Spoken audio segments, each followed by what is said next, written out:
Bom dia, galera. Bom, a gente vai começar então o estudo da calorimetria, que é o estudo das trocas de calor entre os corpos, ok? Então, uma pergunta inicial que eu acho que seria importante é a gente entender o que é calor. Bom, a definição de calor, amigos, ela nada mais é do que energia trocada por corpos que possuem temperaturas diferentes, tá certo? Corpos que possuem temperaturas diferentes vão trocar energia térmica. E esse fluxo de energia térmica, essa troca que a gente dá o nome de calor, ok? Bom, observação número 1. Só haverá troca de calor se existir diferença de temperatura. Observe essa figura.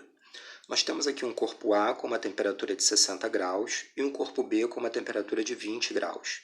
Portanto, como há uma diferença de temperatura, haverá uma troca de energia térmica entre eles, sempre do maior para o de menor temperatura. Essa troca de energia térmica, esse fluxo, é o que a gente chama de calor, tá certo? Então, observação número 2. Os corpos trocarão calor, gente, até que as temperaturas deles se igualem. Enquanto as temperaturas não se igualarem, haverá troca de calor. Bom, a partir do momento que as temperaturas se igualarem, a gente diz o seguinte, que ocorreu um equilíbrio térmico. Então, equilíbrio térmico são corpos que se encontram com a mesma temperatura, ok? Bom, já que a gente está falando de uma grandeza física nova, né, que é o calor, a gente vai falar de quantidade de calor, nós temos que falar também da unidade de medida da quantidade de calor. No sistema internacional, toda e qualquer energia ela é medida em joule, representado pela letra J. Porém, por razões históricas, a gente vai usar como medida de calor a caloria, representado por cal. Uma relação entre joule e caloria é a seguinte: cada caloria equivale a 4,1868 joules. Uma outra relação que é muito útil você conhecer é a quilocaloria. Uma quilocaloria ela é um múltiplo da caloria e ela é muito utilizada. Uma quilocaloria ela é representada dessa maneira aqui, e ela contém 1000 calorias. Bom, gente, nós vamos então iniciar o estudo do calor, já iniciamos, mas a gente quer determinar a quantidade de calor trocada entre os corpos. Só que antes de fazer isso, nós vamos dividir em duas partes. Primeiro é o que a gente chama de calor sensível. O que é calor sensível? Toda vez, amigos, que os corpos trocarem calor e essa troca de calor promover uma mudança de temperatura nos corpos, a gente vai dizer que está ocorrendo uma troca de calor sensível. Se a troca de calor entre os corpos promover uma mudança de fase, portanto, sem mudança de temperatura, nós dizemos que ocorreu uma troca de calor latente. Por que eu frisei para você sem mudança de temperatura? Porque você deve lembrar que toda vez que um corpo está mudando de fase, o que é mudar de fase? É passar do sólido para o líquido, do líquido para o gasoso, né? Toda vez que um corpo está mudando de fase, a temperatura dele permanece constante. Exemplo, se você bota uma determinada quantidade de água para ferver, você vai colocar um termômetro ali e vai perceber que a temperatura vai aumentar até chegar a 100 graus. Quando chegou a 100 graus, ela começa a evaporar.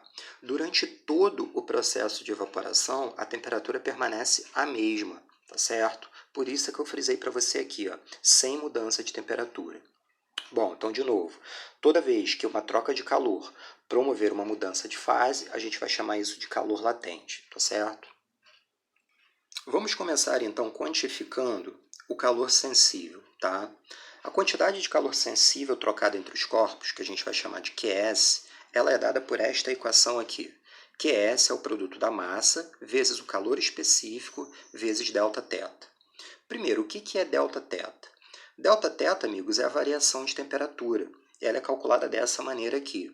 ΔT é a temperatura final menos a inicial, ok? Bom, essa variação de temperatura é medida em graus Celsius. Essa massa do corpo ela vai ser medida em grama e essa quantidade de calor vai ser dada em caloria, ok? Uma relação importante é essa daqui, ó.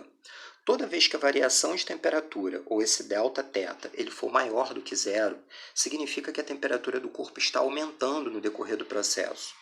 Portanto, isso significa que o corpo está ganhando calor. Então, a quantidade de calor vai te dar um número positivo. Se o ΔT, pelo contrário, for menor do que zero, significa que a temperatura dele está diminuindo no decorrer do processo. Portanto, significa que ele está perdendo calor. e isso vai te dar uma quantidade de calor negativa, ok? Bom, galera, mas o que é esse calor específico, esse Czinho que apareceu na equação? Esse calor específico, gente, ele é uma característica do material que constitui o corpo, tá certo? Repara que na equação de cima, Q igual a mc delta θ, eu isolei o C, essa equação aqui. Então, Czinho, que é o calor específico, é igual a Q sobre m delta θ. Para que eu fiz isso? Simples. Só para você poder entender qual é a unidade de medida do calor específico. Caloria barra grama grau Celsius.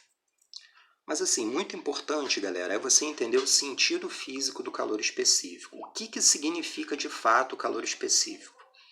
O calor específico, amigos, ele vai indicar para você a quantidade de calor que deve ser cedida ou retirada de 1 grama apenas do corpo para que esse 1 grama sofra uma variação de temperatura de 1 grau Celsius. De novo, o calor específico ele vai indicar para você a quantidade de calor que deve ser fornecida ou retirada de apenas 1 grama do corpo, para que esse 1 grama sofra então uma variação de 1 grau Celsius. Vamos pegar um exemplo real. Calor específico do ferro é 0,11 caloria grama grau Celsius. O que é que isso significa, amigos? Simples.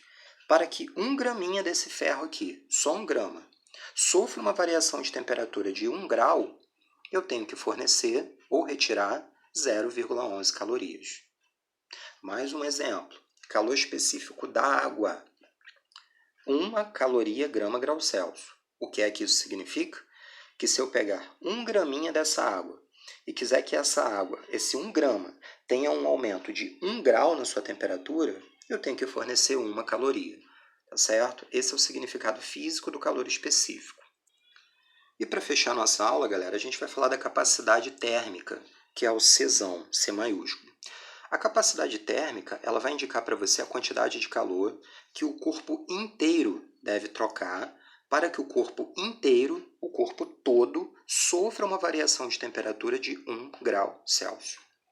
Então, comparando com o calor específico, no calor específico era o quê? Era a quantidade de calor que apenas 1 graminha do corpo tinha que ceder ou ganhar para esse 1 grama sofrer uma variação de temperatura de 1 grau.